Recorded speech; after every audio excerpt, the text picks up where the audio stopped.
আমরা যখন রাশিচক্র নিয়ে ভাবি তখন সাধারণত কি ভাবি? কিছু ভালো মন্দ গুণ, তাই না? কেউ রাগী, কেউ শান্ত, কেউ বা চঞ্চল।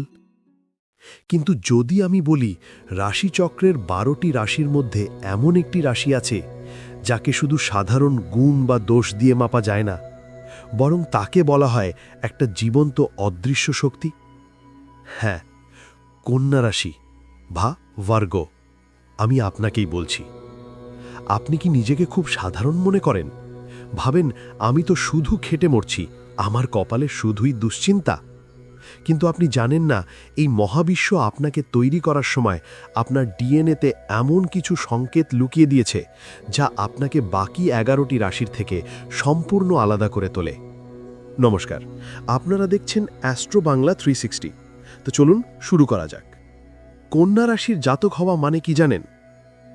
কন্যা রাশি হওয়া মানে হল সবার সবটা দেখা, কিন্তু নিজের দিকে তাকানোর কেউ না থাকা। আপনারা হলেন সেই মানুষ যারা অন্যের অগোছালো জীবনকে গুছিয়ে দেন। পরিবারের সমস্যা, অফিসের সমস্যা, বন্ধুর সমস্যা, সব সমাধানের দায়িত্ব যেন ঈশ্বর আপনার কাঁধেই দিয়ে পাঠিয়েছেন। কিন্তু বিনিময়ে আপনারা কি পান?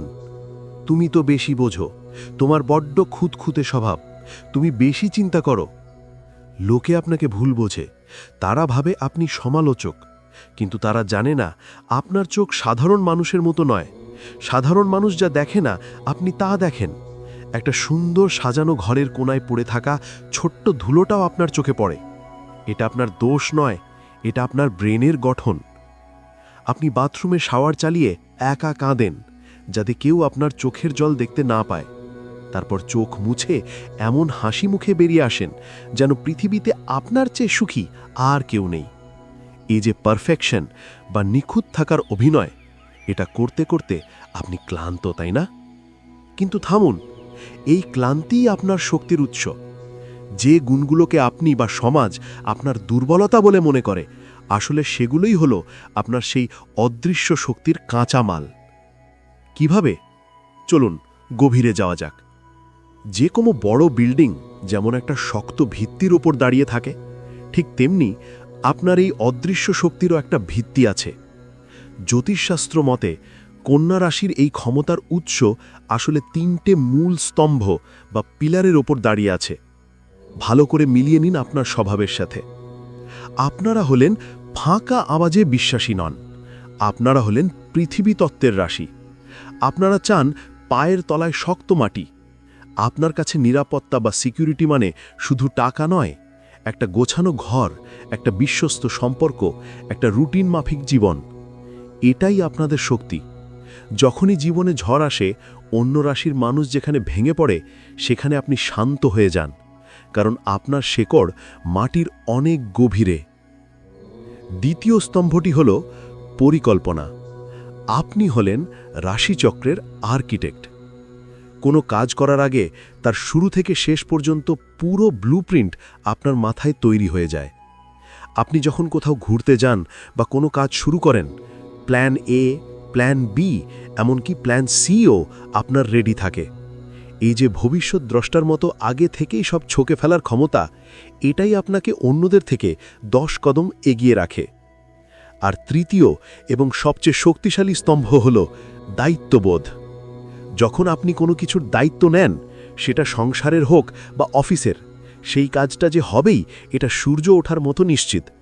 আপনি নিজের ক্ষতি করবেন না, খেয়ে থাকবেন, কিন্তু দেওয়া কথা রাখবেন। এই সততাই মহাবিশ্বকে বাধ্য করে আপনাকে সাহায্য করতে। ভিত্তিটা তো বুঝলেন, কিন্তু এই শক্তিটা কাজ করে কিভাবে? এখানেই কন্যা রাশি বাকিদের থেকে আলাদা।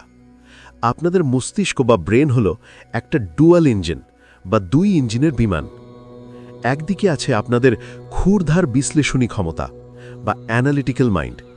বুধ গ্রহের প্রভাবে আপনারা যে কোনো জটিল সমস্যাকে অপারেশনের মতো ব্যবচ্ছেদ করতে পারেন। একটা মানুষের মুখের দিকে তাকিয়ে তার গলার স্বর শুনে আপনি বলে দিতে পারেন সে সত্যি বলছে নাকি মিথ্যে। আপনাদের এই ডিটেলিং বা খুঁটিনাটি দেখার ক্ষমতা সাধারণ নয়, এটা শার্লক হোমসের মতো। আপনি সেই সব জিনিস লক্ষ্য করেন যা বাকিরা এড়িয়ে যায়। কিন্তু এখানেই শেষ নয়। মুদ্রার উল্টো পিঠে আছে আপনাদের সৃজনশীল বা উদ্ভাবনী মন বা ক্রিয়েটিভ মাইন্ড। আপনারা শুধু ভুল ধরেন না, আপনারা সমাধানও দেন। একটা ভাঙা জিনিসকে জোড়া লাগানো, একটা অগোছালো পরিস্থিতিকে সুন্দর করা, এটা আপনাদের জন্মগত প্রতিভা। ভাবুন তো একবার, যখন এই তীক্ষ্ণ যুক্তি আর এই অসামান্য সৃজনশীলতা একসাথে কাজ করে, তখন কি অসাধ্য সাধন হতে পারে। এটাই আপনাদের সুপার পাওয়ার। আপনারা হলেন এই পৃথিবীর হিলার্স বা নিরাময়কারী। আপনারা যেখানে হাত দেন সেখান থেকেই বিশৃঙ্খলা দূর হয়ে শৃঙ্খলা ফিরে আসে। এখন প্রশ্ন হলো, এই আলাদা আলাদা বৈশিষ্ট্যগুলো মিলেমিশে কিভাবে সেই অদৃশ্য শক্তিতে পরিণত হয়। ভালো করে বুঝুন, কন্যা রাশি মানে হলো একটা সিস্টেম। আপনারা যখন কোনো মানুষের জীবনে প্রবেশ করেন, তখন আপনারা শুধু একজন বন্ধু বা প্রেমিক হিসেবে যান না, আপনারা যান একজন মেন্টর বা পথপ্রদর্শক হিসেবে। আপনারা হয়তো খেয়াল করেছেন, আপনার বন্ধুরা বা আত্মীয়রা বিপদে পড়লে আপনাকেই সবার আগে ফোন করে। কেন জানেন? কারণ তারা অবচেতন মনে জানে ও ঠিক একটা উপায় বের করবে। আপনারা হলেন অন্ধকারের বাতিঘর। আপনারা অন্যের জীবন থেকে জঞ্জাল পরিষ্কার করেন।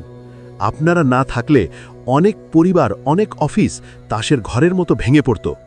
কিন্তু ট্র্যাজেডি হলো, আপনারা সব ঠিক করে দিয়ে চুপচাপ আড়ালে সরে যান। ক্রেডিট বা প্রশংসা নেওয়ার জন্য আপনারা লাফালাফি করেন না। আর এটাই আপনাদের মহত্ব, এটাই সেই অলৌকিক শক্তি যা আপনাকে সাধারণ থেকে অসাধারণ করে তোলে। এই পুরো আলোচনার পর একটা দারুণ প্রশ্ন কিন্তু মাথায় আসছে। আপনার মধ্যে যখন ঈশ্বরের দেওয়া এতগুলো গুণ, এত বড় একটা সিস্টেম কাজ করছে, তাহলে আপনি নিজেকে ছোট ভাবেন কেন? আপনি কেন হীনমন্যতায় ভোগেন? আপনি ভাবছেন, আমি তো নিখুঁত নই। বন্ধু, এই পৃথিবীতে কেউই নিখুঁত নয়, কিন্তু আপনি নিখুঁত হবার চেষ্টা করেন, আর এই চেষ্টাই আপনাকে ঈশ্বরের কাছাকাছি নিয়ে যায়। আপনার সমস্যা হলো, আপনি নিজের শক্তির দিকে তাকান না, আপনি তাকান আপনার খামতির দিকে। আপনি ভাবেন, আমি ওটা পারলাম না, কিন্তু এটা ভাবেন না যে আমি একাই 10টা কাজ সামলেছি। আজ আমি আপনাকে বলছি, নিজের উপর সন্দেহ করা বন্ধ করুন। আপনার এই ওভার থিঙ্কিং বা অতিরিক্ত চিন্তাই আপনার একমাত্র শত্রু। যেদিন আপনি নিজের এই ক্ষমতাকে বিশ্বাস করবেন, যেদিন আপনি বুঝবেন যে আপনি সাধারণ মানুষ নন, আপনি এই পৃথিবীর একজন গার্ডিয়ান বা রক্ষক, সেদিন থেকে আপনার ভাগ্য বদলে যাবে। তাহলে আজ থেকে আপনি কি করবেন? নিজের প্রশংসা করুন। প্রতিদিন আয়নার সামনে দাঁড়িয়ে নিজেকে বলুন, আমি যথেষ্ট, আমি শক্তিশালী।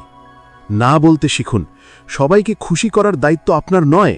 নিজের এনার্জি নষ্ট করবেন না। যারা আপনার কদর করে না, তাদের থেকে দূরে সরে আসুন। বুধকে শক্তিশালী করুন। আপনার অধিপতি গ্রহ বুধ, তাই প্রতিদিন বা সপ্তাহে অন্তত একদিন সবুজ রঙের পোশাক বা সাথে সবুজ রুমাল রাখুন। আর সম্ভব হলে গাছপালা লাগান বা গাছের পরিচর্যা করুন। প্রকৃতির সাথে আপনার সংযোগ আপনার এই অদৃশ্য শক্তিকে 10 গুণ বাড়িয়ে দেবে। আর 4 নম্বর, ধ্যান বা মেডিটেশন। যেহেতু আপনার মন সবসময় কাজ করে, তাই একে বিশ্রাম দেওয়া খুব জরুরি। দিনে 10 মিনিট চুপচাপ বসে নিজের শ্বাস প্রশ্বাসের দিকে মন দিন। এটি আপনার ইনটিউশন বা ষষ্ঠ ইন্দ্রিয়কে জাগ্রত করবে। বন্ধুরা, মনে রাখবেন, হীরে কয়লা খনিতেই থাকে, কিন্তু তার চকমকানি কেউ লুকাতে পারে না।